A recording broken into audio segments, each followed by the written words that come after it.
Welcome to our first Lillypilly at-home masterclass.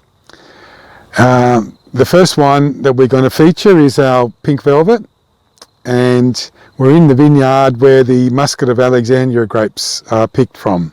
At the moment the grapes here have got grapes still on them, but the wine, the grapes that we use for the Pink Velvet have already been harvested. These are left on for our late harvest wines. One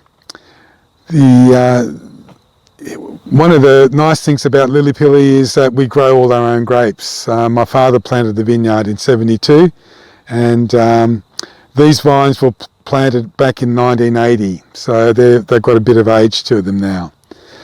But the Pink Velvet is our brand new sparkling wine, and it's taken us about 3 years to put together, and we're very proud of it. It's done really well. Yeah, the Lillypilly Pink Velvet's made from a white grape and a red grape.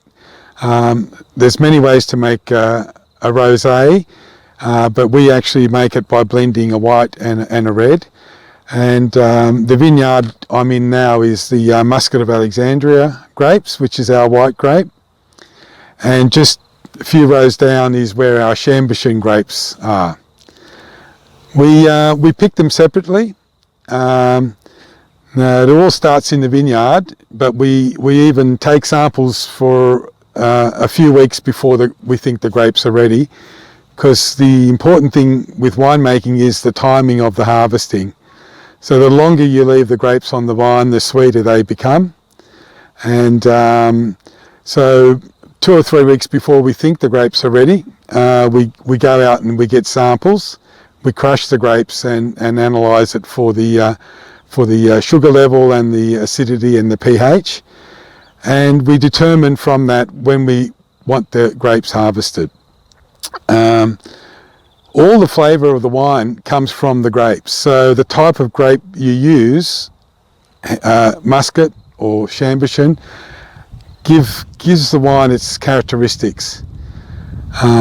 We want the Pink Velvet we really want the Pink Velvet to be a fun wine, easy drinking, and we want it to have lots of flavour. So we've picked Muscat because it has lots of aromatic qualities.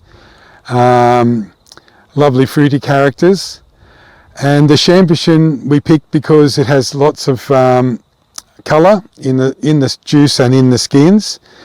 And the way we actually make the wine is we crush the grapes as we would be making a white wine. When you make a red wine, you usually crush it and ferment the reds on skins to extract the colour and to extract the tannin and stuff from the skins. But with this type of wine, we don't really want tannins. We want it to be easy drinking and a little bit lighter in alcohol level. So the Chambertin works well because the colour of the juice is just brilliant. It works really well when we blend it with the Muscat grapes. So the two wines are the two grapes are harvested separately and sometimes at different times of the year depending on what sweetness level we want.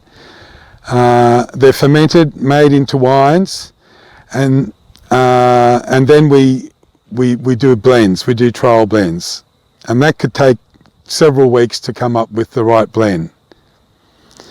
But what we're trying to achieve in making the blend is the right balance of sweetness and acidity, as well as the pretty colour that we get in the Pink Velvet.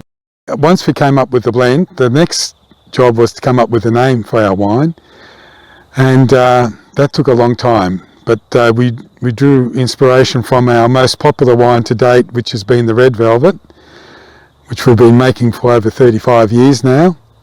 And the Red Velvet is a rosé style, but it's not a bubbly, and it's a little bit heavier than the current Pink Velvet that we're talking about. We thought it fitted in well, Red Velvet and Pink Velvet. So just looking at the colour, you can when you look at the colour of this wine, it's got that salmon pink colour. It's nice and light, And then the next thing to do when you're tasting a wine is just to have a good smell of it. So the reason we swirl the wine in the glass is so that it intensifies the aroma of the wine. And so years of tasting wine, you tend to do this with cups of coffee and lots of other things as well. But I think I've stopped doing it with coffee and only do it with wine now. But anyway, so you have a good smell, because the smell of the wine really is the fine tuning of what you're tasting. They're both related to each other. So when you smell something, you know that if you block your nose and taste something, it doesn't taste well, very good at all. You can't taste it. So the smelling of it is all part of working out the taste of the wine. But yeah, we've got a lovely light salmon pink colour. With this, you can see that we've got sort of the fruity aromas that come from the muscat grape. On the palate, you can pick up strawberry and summer berries, but there's a slight sweetness there, but it's well balanced with the crisp finish. So we don't want it to be too sweet, and this wine really finishes nice and refreshing. Because it's light and refreshing, the alcohol level's just below 9%, so it's ideal for starting any special occasion with. You can have it on its own, or with some light finger food, or and in the evening you could have with an entree or even salads. This is our very first bubbly, and served chilled.